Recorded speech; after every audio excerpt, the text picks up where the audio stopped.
త్రివేణి సంగమం పక్కనే ఉన్న పవిత్ర క్షేత్రం. ఇక్కడ అమ్మవారు విగ్రహ రూపంలో కాకుండా చెక్క ఉయ్యాల్లోనే కూర్చొని భక్తులను కటాక్షిస్తారు. పురాణాల్లో శక్తిపీఠంగా ప్రసిద్ధి చెందిన అలోపిమాత అంటే మాధవేశ్వరి దేవి ఆలయం. దక్షయజ్ఞం తర్వాత సతీదేవి శరీరాన్ని మోసుకెళ్లిన శివుడు విషాదంతో భూమి చుట్టూ తిరిగాడు. అప్పుడు విష్ణుమూర్తి సుదర్శన చక్రంతో ఆమె శరీరాన్ని విభజించాడు. ఆ భాగాలు భూమిపై పడిన ప్రదేశాలు శక్తిపీఠాలుగా ప్రసిద్ధి చెందాయి. ప్రయాగ్లోని ఈ ప్రాంతంలో సతీదేవి కుడిచేయి వేలు పడిందని స్కంద పురాణం చెబుతుంది. అందుకే ఇక్కడి అమ్మవారిని మాధవేశ్వరి దేవిగా ఆరాధిస్తారు.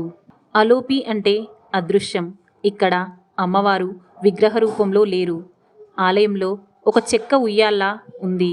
భక్తులు ఆ ఉయ్యాల్లో అమ్మవారిని ఊహించి పూజిస్తారు.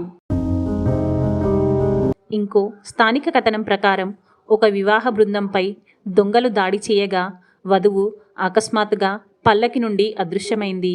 ఆమెను దివ్య రూపంలో దర్శించిన ప్రజలు ఇది అలోపిమాత అని పిలిచి ఇక్కడే పూజలు మొదలుపెట్టారు. ఈ క్షేత్రం త్రివేణి సంగమానికి దగ్గరగా ఉంది. ప్రతి 12 సంవత్సరాలకు జరిగే మహాకుంభమేళ సమయంలో కోట్లాది యాత్రికులు ఇక్కడికి వస్తారు. అమ్మవారిని మూల విరాట్గా చెక్క ఉయ్యాల్లో పూజిస్తారు. నవరాత్రులు, శుక్రవారం, మంగళవారం రోజుల్లో భక్తుల రద్దీ అధికం. ఈ ప్రాంతంలో పితృకర్మలు, అభిషేకాలు, తలనీలాల సమర్పణ కూడా ముఖ్యంగా చేస్తారు. అలోపిమాత రూపం ఒక స్ఫూర్తి. దేవతలు విగ్రహాల్లో మాత్రమే కాదు, విశ్వవ్యాప్త శక్తి రూపంలో ఉన్నారు అనే ఆధ్యాత్మిక బోధనను ఇక్కడి ఉయ్యాల ప్రతిబింబిస్తోంది.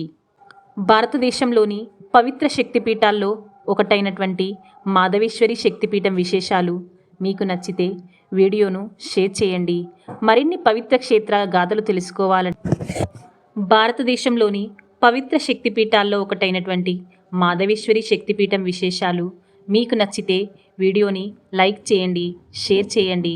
మరిన్ని పవిత్ర క్షేత్ర గాథలు తెలుసుకోవాలంటే మా భక్తి కుటుంబంలో చేరండి. మర్చిపోవద్దు.